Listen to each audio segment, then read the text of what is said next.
It's a really beautiful morning,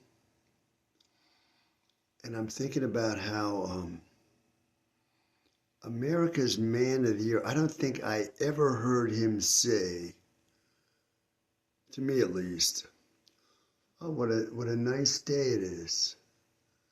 Look at the sun is shining so brightly, and it's just beautiful out, isn't it?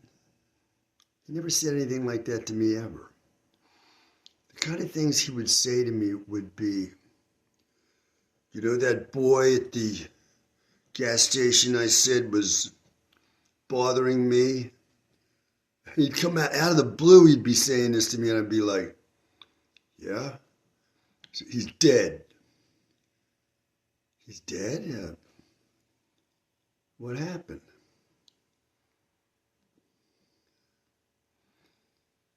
He's dead, him and his friends. He's dead? What happened?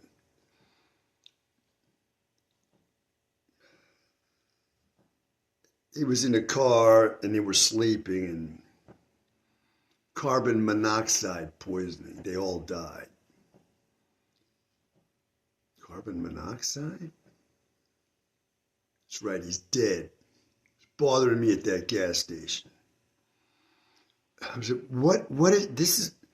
what's he telling me things like this for, okay? So, toward the end of his life, he comes up, he's telling me like that.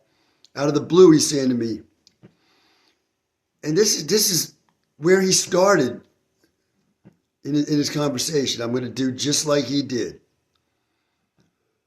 You know, Willow had to restrain me from attacking my father. Willow had to restrain me. I was going to attack him. He's talking about his father, who was then 96 years old in a nursing home. He had to be restrained from attacking this defenseless old man. And, well, he's telling me that, okay? And the next thing I know, I hear that this grandfather of mine is dead.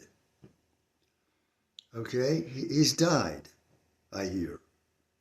Now, years pass, and I'm going to try to become a dual citizen of Italy and the United States through descent from this grandfather. And I look at the death certificate and I see he dies by some kind of accident. It's written on there, accident, to his head. And the word there written for the kind of accident, I can't read it. It's Sarah something or other, and it's unreadable on the death certificate.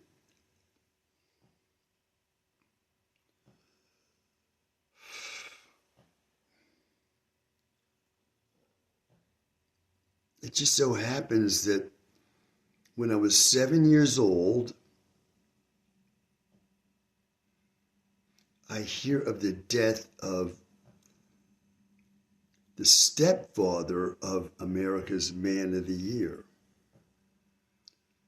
Because this grandfather had separated from the mother of America's Man of the Year when America's Man of the Year was 10 years old, and that was in the 1930s. And in the 1940s, the two got a divorce. And in the 1940s, the grandmother remarried this step-grandfather. And I'm 7 years old, and I'm laying in bed at night, one night, and I hear the Man of the Year weeping uncontrollably downstairs in the house. he's weeping for a good long time. And I'm laying in bed thinking, what is this? Okay, I wasn't thinking like you might say a normal child might think who loved his father, right? A child that loves his father hears his father weep. He said, what's wrong with Dad? Let me go down and see, right? No. I'm laying in bed, I'm thinking, what is this, you know? Did I think of going down? No, I'm not going to go down there at all.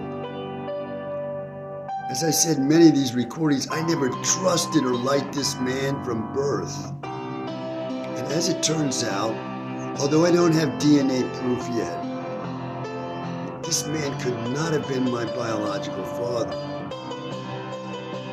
And that is why I didn't like or trust him, because he hated me from birth. He must have known that I was not his biological son. And I'm saying I was the biological son of this grandfather. He dies mysteriously of an accident after the man of the year is confronting me in this bizarre way on how he's had to be restrained from attacking this old man. And I'm thinking, what is this? Is not making any sense. Anyway, I'm 70 years old and I hear this man of the year weeping for a good long time. I mean, it just goes on. And my mother's down there saying to him, don't cry, don't cry. He's just weeping uncontrollably. Now, the next morning I go down, my mother and I say, what was that all about last night? I'm 7 years old, right? And she says, Ted Roop died. That was the step-grandfather. Ted Roop died? I said, yes. How did that happen? I said, the jacks of the car he was working under fell, and the car fell on him, and he died. Jacks? In other words, at that time, people had jacks. These were mechanisms for propping up your car when you get to change a flat tire, this kind of thing. And I imagine that he used more than one jack if he was going to be under his car for any length of time, and he wanted to make sure that if one jack gave way, another one would keep the car from falling. But now I hear that jacks, plural, have all given way mysteriously, and he's crushed under that car. Well, I'm just remembering how this man of the year, he did not talk to me ever in the way I was saying I might have heard him talk. The way I would talk in my house to my wife or my son, I would say something like, wow, well, look at how beautiful the sun is out. Look what a beautiful day it is, right? But I don't think he ever said such a thing to me. He said these bizarre kind of things. It made no sense.